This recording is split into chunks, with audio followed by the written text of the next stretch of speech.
बिस्मिल्लाहिर्रहमानिर्रहीम। अस्सलाम वालेकुम नाजरीन, मैं हूं नदीम खालिद। नाजरीन, एक लड़के को ख्वाजा सरा के साथ दोस्ती करना बहुत महंगा पड़ गया। एक ऐसी ऐप पर, सोशल मीडिया की ऐप पर राब्ता हुआ। वो लड़की थी बज़ाहिर, और उसी लड़की के साथ दोस्ती हो गई। ताहम बाद में पता लगा कि वो लड़की नहीं बल्कि ख्वाजा सरा है। लेकिन जो तालिब इल्म था उसने फिर भी उसके साथ दोस्ती रखी। उस दोस्ती का अंजाम क्या हुआ, तालिब इल्म की ज़ुबानी सुनेंगे। एक इंतहाई खौफनाक वाक़या पेश आया इसके साथ, जिसका कोई इंसान एक तरह इमेजिन भी नहीं कर सकता। वो सलूक इसके साथ हुआ। सारी कहानी क्या है, कैसे दोस्ती हुई, इसी तालिब इल्म की ज़ुबानी सुनेंगे। क्या हुआ, सारा वाक़या क्या है, किस तरह दोस्ती हुई और क्या उसके बाद हुआ। जी, बेसिकली मेरी उनके साथ जो दोस्ती हुई सोशल मीडिया एक ऐप के ज़रिए उनके साथ दोस्ती हुई। दोस्ती हेलो हाय से थी, लेकिन वो पहले लड़की प्रिटेंड किया उन्होंने। Then I came to realise कि ये एक ट्रांसजेंडर है, और ट्रांसजेंडर है। फिर भी आई फर्दर प्रोसीडेड, क्योंकि मैं चूँकि खुद कम्युनिकेशन का तालिब इल्म हूँ, तो रिसर्च पर्पज़ से मैं कुछ ये चीज़ सोच रहा था। मैंने एक डॉक्यूमेंट्री बनानी थी। मैंने कहा चलो ख्वाजा सरा है तो इनकी लाइफ के बारे में जानने का मौका मिलेगा, हमारे माशरे में किस तरह ज़िंदगी गुजारते हैं, जो एज ए सेक्शुअल वर्कर ये काम करते हैं, वो क्यों क्यों इस तरह के हालात पैदा होते हैं। तो उनके साथ मेरी कम्युनिकेशन जो है वो होती रही। उसके बाद हम लोगों ने मिलने के लिए एक वक्त और मुकाम तय पाया। मुकाम एक पब्लिक प्लेस अल्लाहू गोल चक्कर जोहर टाउन में, ठीक है, वो भरी होती है हर वक्त पब्लिक के साथ। लेकिन टाइम रात का था, चूँकि उनकी जॉब का मसला था। उन्होंने मुझे बोला था कि मैं जॉब से इस वक्त फ्री होती हूँ या होता हूँ, ठीक है। और उसके बाद फिर हमारा मुलाकात हुई। मुलाकात तो ऐसे इस तरह हुई कि मैं यहाँ से निकला हूँ, यूनिवर्सिटी से थका आया था, खाना नहीं खाया, खाना खाने के लिए निकला हूँ। तो मैं उसी के बाद उनके साथ मिलने के लिए किस टाइम घर से तकरीबन मैं निकला हूँ 2 बजे, और 2 बजे ही उठा हूँ, उठ के खाना खाने के लिए गया हूँ, और तकरीबन 2:30 बजे मैं अल्लाहू गोल चक्कर पहुँचा हूँ।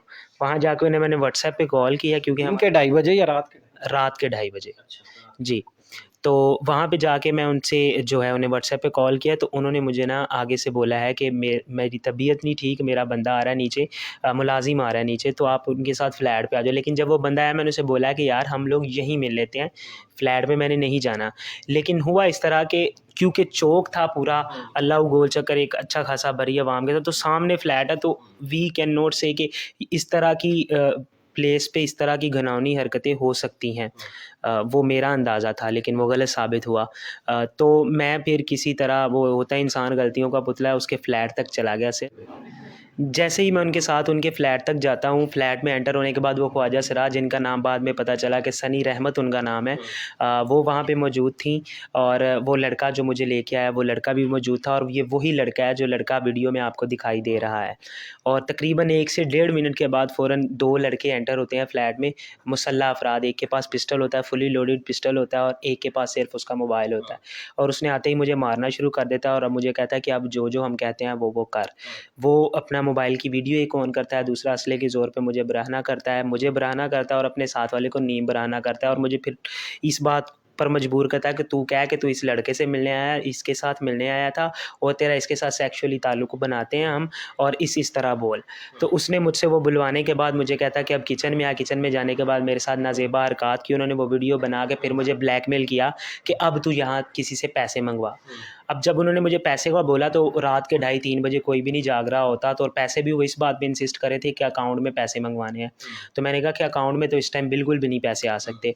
तो उनको मैंने काफ़ी इंसिस्ट किया, फिर भी उन्होंने मुझे मारना शुरू कर दिया। लेकिन जब उन्होंने मुझे मोबाइल दिया कि अब तू किसी से राब्ता कर, उसी चक्कर में मैंने अपने 1-2 दोस्तों को अपनी लोकेशन सेंड कर दी, और लोकेशन के साथ मैंने मैसेज किया कि I am in a problem, do not text back, ठीक है, लेकिन मेरी लोकेशन ये है, ये लोकेशन देख लो, ठीक है। उन्होंने वो देख ली, लेकिन उसके बाद उन्होंने मेरी कॉल करवाई दोस्त को।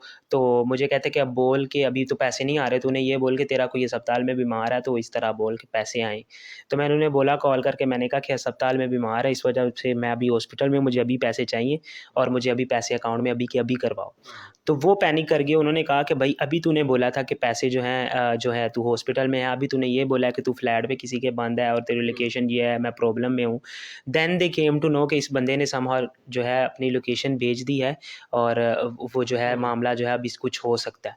तो उन्होंने मुझे फिर से मारना शुरू कर दिया, और फिर नाज़ेबा सेक्सुअल अब्यूज़ करना शुरू कर दिया मेरे साथ, और वीडियोज़ बनाना शुरू कर दिया। वो वीडियोज़ बनाने के बाद उन्होंने फिर मुझे कहा कि अब फिर किसी से राब्ता कर, और जब वो दाल नहीं गली 2-3 घंटे, जो वह वो पैसे नहीं अभी आए, अकाउंट में नहीं आ सकते थे रात के उस टाइम, और वो इस बात पे एग्री नहीं उस टाइम पे कर रहे थे कि बाय हैंड किसी से पैसे वसूल कर लें। तो उन्होंने मुझे कहा कि अब तू ना पैसे मंगवा, नहीं तो तब तक तो नहीं जाने देंगे, या बाइक के कागज़ मंगवा, मोबाइल का डब्बा मंगवा, ठीक है, और पैसे भी मंगवा साथ में। 50,000 का उन्होंने मुझसे मुतालबा किया। 50,000 के बाद वो लोग 30,000 पे आए, और 30,000 के बाद वो लोग 20,000 पे आए। ठीक है, और मुझे वो लड़का ये कहता कि ये हमारे फ्लैट पे पहले चोरियां भी हुई हैं, तो इसमें इन्वॉल्व है, तू पैसे मंगवा, फिर तू यहाँ से जाएगा। उन्होंने मेरी वीडियोस बनाई, अभी पैसे आ नहीं रहे थे, 2-3 घंटे गुजर गए, उन्होंने कहा कि अब पैसे नहीं आ रहे। उन्होंने मेरी वीडियोस मेरे रिश्तेदारों दोस्तों को सेंड करना शुरू कर दी, ताकि उन्हें फर्दर ब्लैकमेल और टॉर्चर किया जाए कि अब जो है ना ये किसी सीवियर कंडीशन में मामला जो है वो सही नहीं है, तो पैसे तो देने पड़ेंगे। फिर भी टाइम ये था कि सुबह के 5, 6, 7 बजे का टाइम, उस टाइम फिर भी कोई बैंक दुकानें कुछ भी नहीं खुली होती जो अकाउंट में पैसे आते। तो घंटा डेढ़ फिर गुजरने के बाद जब उन्हें पता चला कि अब तो पानी जो है वो सर से गुजर रहा है, दिन चढ़ गया है और लोग उठ जाएंगे इधर उधर, और ये लड़के का अब क्या करना है, इसको मार भी नहीं सकते, जाने भी नहीं दे सकते, पैसे भी लेने हैं ऐसे, तो समहाउ वो इस बात पे अग्री कर गए कि बाय हैंड पैसे रिसीव कर लेते हैं। जब वो बाय हैंड पैसे रिसीव करने के लिए एग्री किया ना, तो उस टाइम पे थोड़ी सी मेरी भी जान में जान आई कि अब बाय हैंड किसी तरह ना, किसी तरीके से मैं इस फ्लैट से बाहर निकल जाऊं।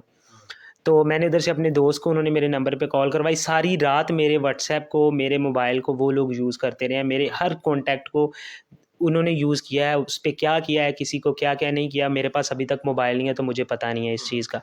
तो सुबह मैंने उन्हें एग्री किया कि आप ना, मैं पैसे मुझे जाने दें, मेरा मोबाइल आपके पास है, मेरी वीडियोज़ आपके पास है, सबसे बड़ी बात तो इज़्ज़त की थी ना, मेरी वीडियोज़ आपके पास है, मेरी बाइक आपके पास है, सारा कुछ आपके पास है, मुझे एक दफ़ा जाने दें, मैं पैसे पकड़ के लाता हूँ, आपको पैसे दे देता हूँ। वो इस बात पे एग्री कर गए कि चल तू पैसे लेके आ, ते फिर तेरी इज़्ज़त ते तेरे हत्थ 'ਚ ही है, ठीक है, नहीं तो तेरी वीडियो ਅਸੀਂ वायरल कर देंगे सोशल मीडिया ते, तेरे व्हाट्सएप ते उत्ते स्टेटस ला देंगे, तेरे रिश्तेदारों को मज़ीद सेंड कराएंगे। लेकिन तब तक मुझे ये भी अंदाज़ा हो चुका था कि कुछ लोगों को जिनको इन्होंने करनी थी ये सेंड कर चुके हैं। तो मैंने ये सोच लिया था अब जो होना था वो तो हो चुका है, ठीक है। तो मैं पैसे लेने के लिए, उनका एक लड़का समीर जिसके पास पिस्टल था, जो सारी रात पिस्टल लेके मेरे सर पे बैठा रहा है, वो बाइक चलाई है, उसने मुझे दरमियान में बिठाया, और वो जो तीसरा लड़का बाइक पे मेरे साथ बैठा है, ये वो ही लड़का है जो वीडियो में आपको दिखाई दे रहा है। वो लड़का मेरे साथ गया अल्लाह गोल चक्कर तक, वहाँ से जो है एक साइड पे ये लोग रुके हैं, दूसरी साइड पे मैंने दोस्त को बुलाया था, वहाँ पे मुझे कहते पैसे पकड़ के ला। रोड क्रॉस किया, मैं पैसे पकड़ने गया हूँ, मुझे दोस्त ने कहा कि तू रुक जा यहाँ पे। जब मैं वहाँ पे रुका हूँ ना, तो पुलिस की मोबाइल आई है, फ़ौरन उन्होंने मुझे रिकवर कर लिया और इन्होंने मोबाइल देखी और ये लोग भाग गए। भागने के बाद फिर मुतलका पुलिस आई है, उनके फ्लैट को वो लॉक लगा के निकल चुके थे, 4 के 4 लोग, बाइक लेके निकल चुके थे, मोबाइल हर चीज़ लेके वो फ़रार हो चुके थे। फ्लैट तकरीबन डेढ़ 2 घंटे बाद खुलता है, मालिक आता है, उसके बाद फर्दर इन्वेस्टिगेशन होती है, फिर उन बंदों का पता चलता है, स्टाम जिसके नाम था फ्लैट का, क्योंकि किराएदार थे, तो वो पकड़ा गया।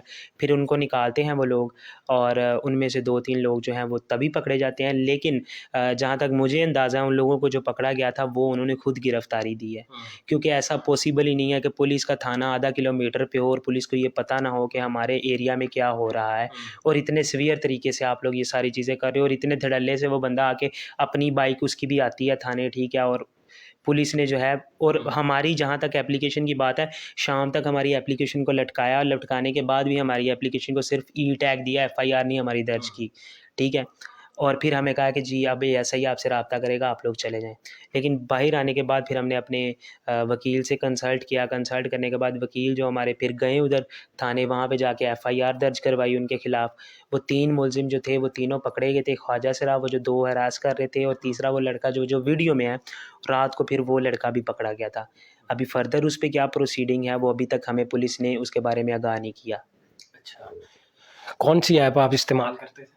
सोशल में टिंडर के टाइप, जिस तरह टिंडर है उसी तरह मल्टीपल ऐप्स हैं, तो टिंडर की तरह की है। अच्छा, और मुझे ये बताएं कि जो लोग टिंडर इस्तेमाल करते हैं, और इस पर बहुत सारे अब इस तरह के लोग भी आ गए हैं जो कि प्रॉपर माफिया है और इस तरह लड़कों को फंसाते हैं, तो लोगों को क्या मशवरा दोगे इस हवाले से, ये सारे वाक़े के बाद, कि किस तरह इनसे बचा जा सकता है, और टिंडर ऐप और इस तरह की डेटिंग ऐप्स जो हैं ये कितनी कारगर हैं और कितना इनका नुकसान हो सकता है? सिर्फ टिंडर ही नहीं, टिंडर से हट के हमारे सोशल मीडिया पे मैं अपने जो लोग इस वक्त देखने वाले हैं, हमारी पाकिस्तानी अवाम को ये चीज़ बताना चाहूँगा कि सोशल मीडिया पे अगर आपके कोई रिलेशनशिप्स या मामलात होते हैं तो 10% ही ऐसे होते हैं जो सही हो सकते हैं, 90% वो है फेक, जो आपको बहकावे में ला के, ट्रैप में ला के किसी न किसी तरीके से आपको बुलिंग कर रहे होते हैं, ठीक है, आपको हरास करने की कोशिश कर रहे होते हैं। तो इस तरह के जो लोग हैं, इन लोगों से मैक्सिमम मैंने जो सबक सीखा कि मैक्सिमम बचने की कोशिश करें। लेकिन उसके साथ-साथ मुझ में एक पॉज़िटिव एनर्जी भी आई, वो ये कि आज अगर ये मेरे साथ हुआ है और होने के बाद I could be the one कि मैं चुप करके बैठ जाता बाकी लोगों की तरह, और वो लोग शायद उस फ्लैट पे धड़ल्ले के साथ जो सारे काम कर रहे थे, वो पता नहीं कितने लोगों के साथ कर चुके थे या कितने लोगों के साथ करने के चक्कर में थे। क्योंकि हमारे यहाँ लोग इज़्ज़त के चक्कर में ना, अपने चेहरे को छुपाने के चक्कर में वो चुप कर जाते हैं, पैसे देकर किसी तरीके से अच्छी लोग बात चुप की कर आप। जाते हैं हमारे। लेकिन चूँकि मैं खुद भी इस आपकी फ़ील्ड से ही ताल्लुक़ रखता हूँ, तो मेरा एक माइंड बन गया था, जो होना था वो हो चुका है। वीडियोज़ इन्होंने सेंड करनी थी, ये सेंड कर चुके हैं। मुझे सिर्फ़ एक मौका मिलना चाहिए, मैं यहाँ से बाहर निकलूँ, कम से कम मैं अपने लिए स्टैंड लूँ। क्योंकि अगर अल्लाह ताला ने मुझे अपनी इतनी कैपेसिटी दी कि मैं अपने लिए स्टैंड ले सकूँगा, तो कल को वो लोग जो कहीं न कहीं सोशल मीडिया पे या अपने जो है फ़िज़िकली या जहाँ भी लोगों के साथ हरासा हो रहा है, दफ़्तरों में कहीं भी, वो अपने लिए स्टैंड ले सकें। बिल्कुल सही, बहुत शुक्रिया आपका।